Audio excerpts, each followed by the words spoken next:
The recent release of Holopress's latest works included one particular book titled Bubzium by Bartosz Zaskorski.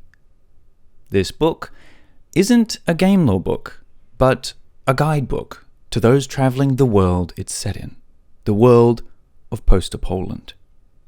A world ever-changing, cruel and kind, bleak and fearful, where pockets of humor and hope yet remain within the mutated landscape.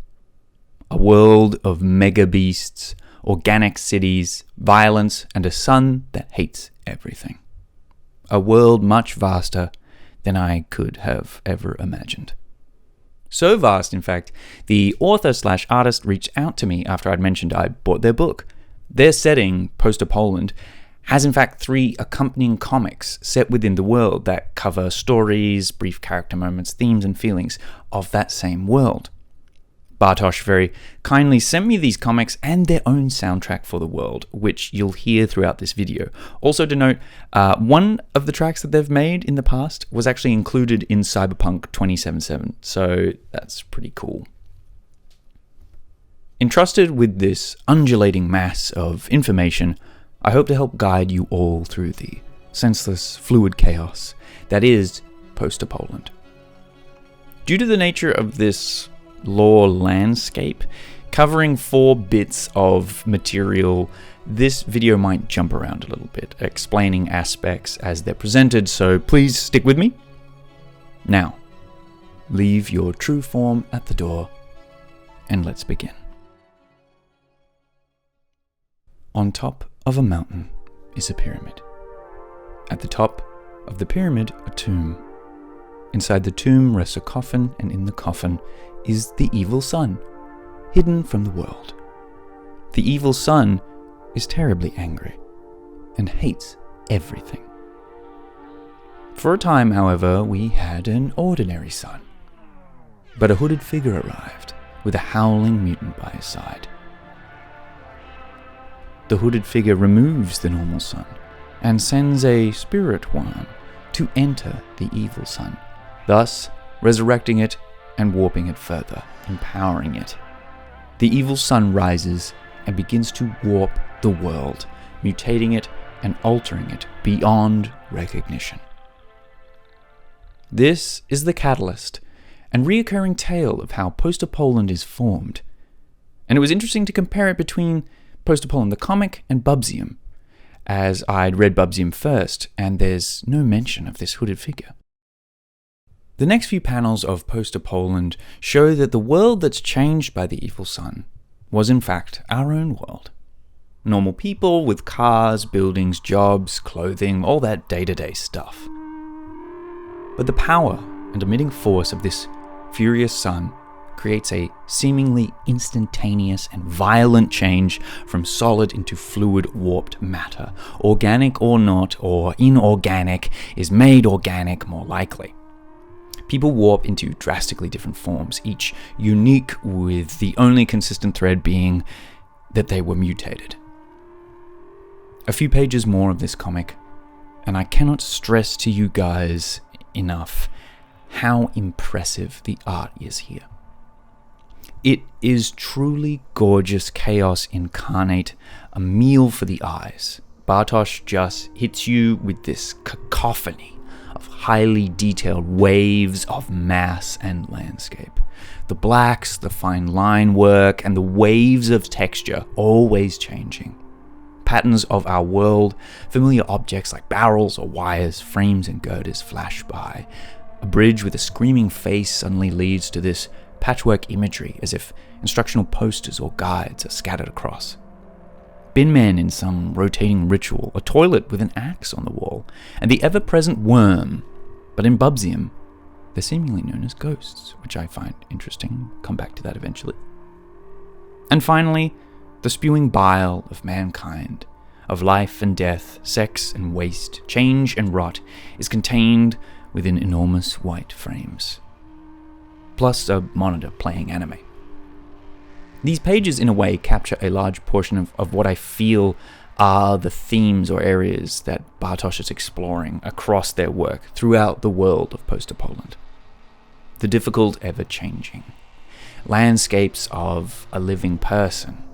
In times where everything is unstable, and yet the positives of change are also still boxed within these storable sections. The uniqueness is given sloppy marketing aimed at basic instincts, despite these instincts not being wrong in of themselves.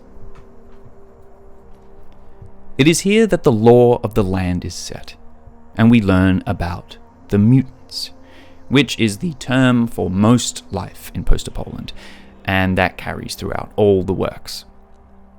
Under the influence of the angry sun, the world changed and new life forms were made. Mutants are not a species, despite its catch-all term. Every mutant is its own individual organism, which is driven to fight. Everything against everything. This doesn't mean that mutants can't live together or have moments of peace, but Bartosz does a great job of keeping that built-in tension, that the world's mantra is everything against everything, though the acting on that is more reliant on the mutant in that moment. In a perpetual war, the great megabeasts appeared to offer respite from this meaningless, violent world. Megabeasts. Crawling slowly across the wastelands of Postapoland are the megabeasts, towering, gigantic mutants that have either grown to or been formed as colossal creatures. Each megabeast, like any mutant, is distinctly different, though each one is non-aggressive, slow, and immortal. They live solitary lives, and it is said that no two megabeasts have ever met nor crossed paths. The gift of these gargantuan mutants is their bodies often house many other smaller mutants in bioorganic apartment complexes. The presence of people within a megabeast is said to calm its woes, and in turn the megabeast provides an almost indestructible home for many. Residents, however, suffer hypomutation dreams as a result of sleeping within the megabeast's walls. Should a megabeast ever die, its body expels all mutants inside, then falls, becoming the seed for cities or architecture to form in the outside lands. Much like a whale fall provides so much for so many fish and creatures in our world's oceans. One such resident, seen at the entrance to Megabeast, is in fact a reoccurring character through Postapoland. Nameless, but their form is clearly the same both here and in Bubzium. This mutant, I'll refer to as Pinch, is seen waking from a weird dream and going for a walk. This walk shows us the quiet serenity of a field and a nearby slaughter of mutant versus mutant. Pinch eventually bumps into another mutant wearing a fancy backpack. Fancy backpacks are the latest and greatest in mobile storage. It's a want that you need because you need to want it. It can store plenty of required materials, limbs, or knickknacks you want weighing you down. It's reliable, leak-proof, and 100% not a living mutant twisted into a backpack form for your use. Ignore its tears. They aren't its own. And again, leak-proof. The two square off Pokemon battle style, with Pinch seemingly being the non-aggressor, offering a hello before immediately being fired upon by the other mutant. The two fight, with Pinch lopping off the other's head. Interestingly here, it seems the sun itself is speaking out loud, asking to finish him. Once the attacking mutant's head is gone, the two begin talking, how they immediately began attacking and they apologize. The two then quickly become friends, seeking a new head for the stumped mutant. The two then travel the strange Dali-esque wastes, encountering creatures both frightening and funny. They are also followed by a worm spirit, or ghost. These are often used as narrators or ways to comment on a situation in Bartosz's work. They appear throughout Bubzium more directly, but are present everywhere. The two new friends also encounter another megabeast and a godfather. Godfathers aren't explained here, but in the Bubzium guide, they are said to be the second greatest threat to mutant life other than the sun itself. They most commonly take the form of gigantic flying heads, hunting anything smaller than them, which they devour within an instant.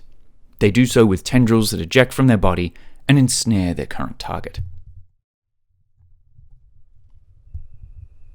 Pinch and Stump eventually reach some long-stretched maggot-like mutant who tells them that there are free heads to collect in the Ultra Forest. That's convenient. The statue of a proto-mutant or meta-mutant points towards the hole with the heads inside. When the two arrive, this statue is clearly a person, a human person in a hoodie and baggy pants. The two leap into the hole and fall into a pitch-black abyss. Eventually, they reach a void space. Limbo, they call it.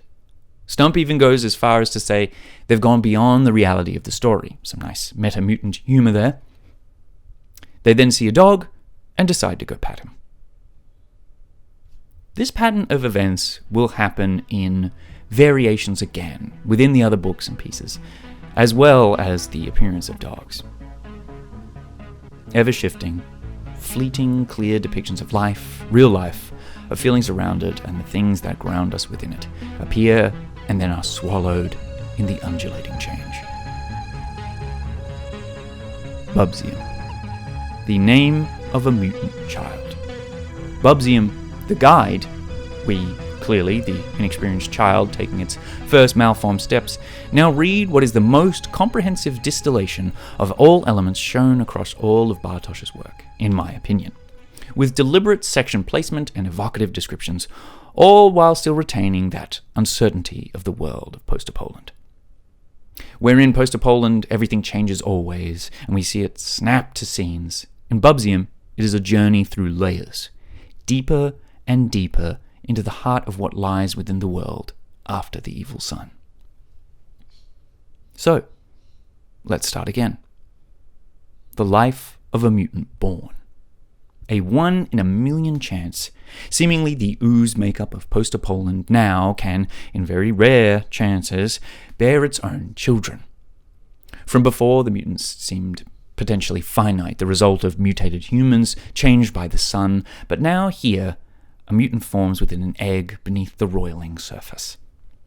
Born alone upon the corpse world's surface, the sun warmed the egg, and now its cruelty is plain to see.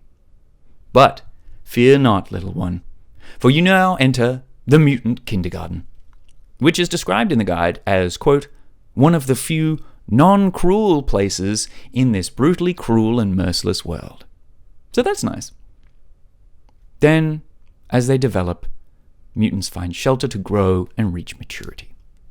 Once they reach maturity, a mutant will undergo countless other transformations, their bodies able to replace parts with other organic material, and their final form is caused by a sequence of events they experience. Every mutant is in constant flux and solely unique. Here, we see our friend again, Pinch.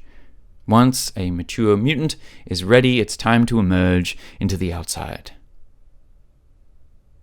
Yes, the outside. Melted bones, compressed matter, flat expanses of nothing until meaningless structures rise upwards in a tangled mass. This place is less a planet and more a mega cemetery. Of all of Postapoland, the outside is the most affected and consistently affected by the evil sun. Much like its inhabitants, Postapoland's surface changes constantly by the whims of that sun. In the description it states, the entire world is constructed on the remnants of a former reality. Bones, flesh, pipes, machines, concrete, customs, desires. But it is all tangled. This gives the impression that as much as our world, suggested by the Postapoland comic before, has mutated, so has reality itself. The notion of reality's laws and rules being in flux is a really cool concept, and terrifying in that foreboding sort of way. It feels like this evil sun is playing with a familiar concept of the sun giving life but also taking it. Suns help plants grow but also cause cancer. The evil sun is almost like a planetary body, Solaris style, given consciousness, and this time it uses it with malice. The outside is particularly dangerous because of how easy it is to see the sun's many faces. The book says there are many faces and each is more a portent of an awful suffering and forced abstraction to come, so it's always good to wear sunglasses. But what of the flora of Postapoland? Well, plants in essence do exist. In essence, as one would easily be fooled into thinking, the vegetation like swaying from these things coming out of the ground with green tendrils and shapes are plants. They are, in fact, mycobionts. Prematurely hatched mutants, their bodies altered by the compressed ground's pressure, warped and sad, reaching upwards. Each is its own misbegotten mutant, unable to move apart from the swaying within a desolate breeze. Some of those previous realities' remnants remain in amalgamation. Vehicles still ride around about the outside of Postapoland, but are best to be avoided. They are engines of organs that absorb almost all mutants foolish enough to try and hitch a ride. This a result of being bathed in the sun's vile rays, or due to assimilation by these cities' institutions. Ah, the city, found beyond the outer wall, a trial to reach by itself, one made easier with aid. Help is a rare thing in a world of cruelty, so your best chance is to receive assistance from something not entirely of that world. A ghost, sprite, or worm? Mentioned previously, these entities exist everywhere across the Postapoland landscape, apart from the plasma basin. Some say they come from the bodies of dead megabeasts or godheads. Others have claimed to witness them drip from the sun's rays like spectral droplets. A theory I myself align with is they existed before the cataclysm, before Postapoland, though I believe in a different form and by a different name. The ghosts of Postapoland, however, are connected to the pipes and holes of the world. Pipes and holes are integral, ever-present things within Postapoland and function as means of travel or despair. Holes are voids that form in a variety of shapes that when entered may transport you somewhere, change you, or kill you. Pipes are extended holes, the evolution of the holes logic. Pipes manage the flow of matter and meaning across the planes of reality. Where there is a vacancy, there is a pipe connected to it, pouring horrid waste matter and possibilities to fill that space. Pipes are the metaphysical foundation of Postapoland. The connect and transmit, a thread tying the lands together. Ghosts sometimes travel these pipes, and their importance for a traveller of this morphic morgue is their advice and temperament. They are non-aggressive, caring not for conflict, fleshless, and befriendable, should you try. If you listen close to their whispers, they might give you very valuable information, such as how to go about accessing the outer wall. These walls are made, much like everything else, of mutation-rich organic matter. Layer upon layer of highly condensed flesh compresses infinitely, growing slowly over time to create these walls. Should you survive the holes, the travel and predators lurking, then past the walls, buried deep within their dense expanse, lies the city. One of many, but all of grandeur. Budding from the megabeasts, cities form when left unchecked, overlooked by the cleaners. Each city, though similar, has variety in its logic, politics, and peoples. Some offer death, torture, pleasures, or offerings to the mutants that dwell within. The cities all offer protection from the sun's many faces and ever-hateful gaze, but deep within there is a tailor-made cruelty and abstraction. Cities are run by hypercorporations, and these two elements are both separate yet vitally linked. Perish and profit etched into its boundaries, though despite this knowledge, mutants are called from the outside to the in. For the city has much to offer. Feral mutants of combat and violence may satiate their unknown desire for encoding a norm upon themselves, become a group, pack-minded, learn how to live and become social, remain social. The Howlings are just one group of mutants that live within these walls. The people is another. They have two upper and lower limbs, which more often than not are symmetrical. An oddity in Postapoland. You may even find, if lucky, a denizen of Limbo, a dog, they reduce suffering and anger. Deeper and deeper, the city winds, coils, and sprawls, tunnels, more pipes, mutant bodies sway in gatherings. Vibrations of pistons produce music, so the mutant may feel ease, enjoyment through something other than constant combat. They dance in clubs. They are reminded they will never feel the joys of their Bubzium beginnings ever again. And deeper still, vendors, kiosks, black light districts, punishment merchants, deeper still you move. The city begins to melt, a slurry, coalescence into pulp, grinded bile, meat city. Worms dwell within them. Mucous membrane walls, darker, rich colors of blood and pulp. The worm's job is to travel the pipes, but they dream of freedom. Some say they dream of a revolution that may one day come. But till then, they move along the pipes unceasingly. But should you wish one layer more, beyond the meat city, the dreaming worms, you may, in ways, primordial and constructed. The red ocean. A strange sea, crimson red. It consumes sound. Silence reigns here. This is the result of the initial catalyst.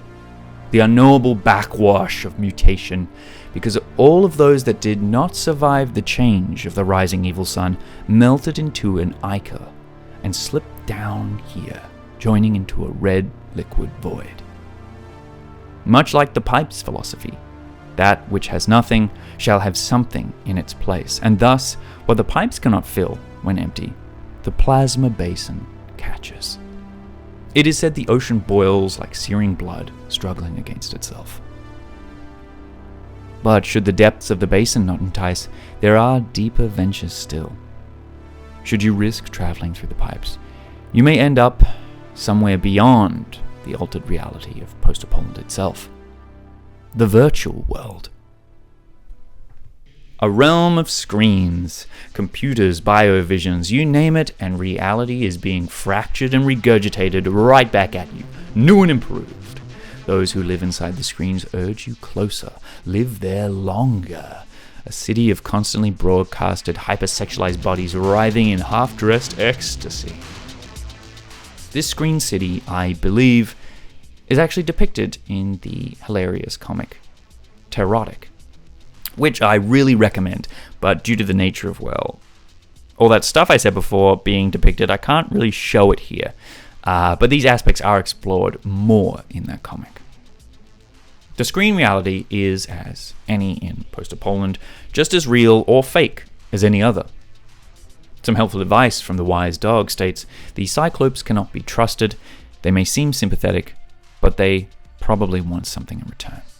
The Cyclopes aren't mentioned anywhere else, or that I could recall in the other works, but I wonder if they're referring to the creators or mutants that run the TV screens, media of the world. There's one such sort of interaction with a creature like that in Terrotic. And thus, bathed in the monitor glow, transfixed by the pixels, we can reach the final depths to plunge. The night. Beyond the screens or plasma basin is the night. A realm protected from the cursed sun's violent outbursts, far better protected than even the city is via its walls. But here, in the night, time runs vertically. Things loop outwards and memory erodes. The longer a mutant remains, the greater their madness builds. This page in particular is fascinating because it seems that the night is also a reality where the sun remains in its coffin, or in a different state, and then is removed. There's also a moon, a semi-anthropomorphic one as well, with eyes and a mouth. That implies that the cursed sun also forces it to be daytime in the standard reality of Postapoland. Thus, the moon never appears or is in fact dead itself. Just a thought. The night here, as I'm sure you all know, can lead to the phenomenon of mega night, where the creatures of the night arrive. Nothing is spoken about them, but they will come. waiting patiently in the abyssal black landscape beyond your line of sight. Through the madness, through considerations and thought upon the sun and the knowledge of the many layers of reality, some mutant philosophers thus agree there is an escape to other places. These are accessed by back rooms or phantom pipes, unknown or unseen. These ideas, of course, cause altered states. And death is not easy to come by for mutants. They are resilient in life, in being, construction, composition, and thus it is rare but not impossible for a mutant to die. Those that do decay and recycle back into the matter of Postapoland, fertilizing the soil for more mutants to come. Some speak of negative limbo, but we shall not, and cannot, for it is a fate worse than death. Thus, welcome to Limbo. Limbo is an infinite expanse of nothingness. Those who manage to reach it describe a safety here, not felt since Bubzium. No pipes reach Limbo, but matter in Postapoland find its way here in blocks and segments. Limbo is also the source of all dogs. Those mutants who return from Limbo often have a dog, adopted as a mutant comrade. The rule of Limbo is what Postapoland is not. It is stable, constant, and unchanging. Cozy despite its emptiness, we see fragments of past lives outside, found here. Everything rendered in shades of grey, no distinct colours exist. And then, beyond that, even beyond that, lies the meadows and the forests. But the guide doesn't explain those places, as they have no knowledge known of them, but they're out there. The guide then says that that's not to discourage a journey to them, as by now you may have a dog friend or a worm pal, granting their wish of freedom. Despite all that, no matter what, by this point, hopefully, you are no longer alone. And that is Postapoland, across various works with primary info taken from the latest Bubzium, and I think all of it is incredible. This isn't a game lore book. It's not a game, nor has it ever claimed to be. Postapoland represents, to my mind, a very personal expression of the artist's feelings about how the world can be, and how it's not just one world, but perceptions colliding. Change is constant and not always bad nor good. We can find safe haven from violence, though people have violence within them. It is a choice to fulfill the urge, but that urge is encouraged, as are others, by higher, more malicious forces. Constructs made through fear run on fear, but down to the smallest worm or the most depraved mutant, each is unique and special beyond any monikers or titles, and that these categories can't encapsulate something in its entirety, because everything always changes anyway. That in the chaos, in a world where something bigger than you feels like it hates you always, forcing change upon you and the world, you can make friends, kick back with your adopted dog, and be okay. My only real lore-based theories for this world are that I wonder if the ghosts are in fact human souls. That when the cursed sun mutated as well and warped reality, it made human souls tangible and separate from the body, and probably more optimism speaking here, that majority of people just want to be free and help one another. I know this was a long one, and I thank you all for watching or listening. Bubzium is one I would easily recommend for artwork alone, but also it's really well written, funny, and because it's not a game-based book, it really does allow your mind to wander more, which is a good thing. The art drags you in, but the concepts, though of course a lot of them are quite direct with less metaphor, easily provoke thought. Also, Bartosz is an absolute creation mutant in his own right. He's got the soundtracks. He's got a bunch of works, and he even let me try out a work in progress prototype game that he'd started, which was super cool, set in the same world. So if you like the ever-changing goop of uncertainty, then you're gonna love this. Artwork, writing, themes, it's all good stuff. Huge thanks to Bartosz for that. That's awesome, man. I love it all. Highly recommend it to all you guys. Anyway, I've been Haunted Picnic, and I'll see you all next time.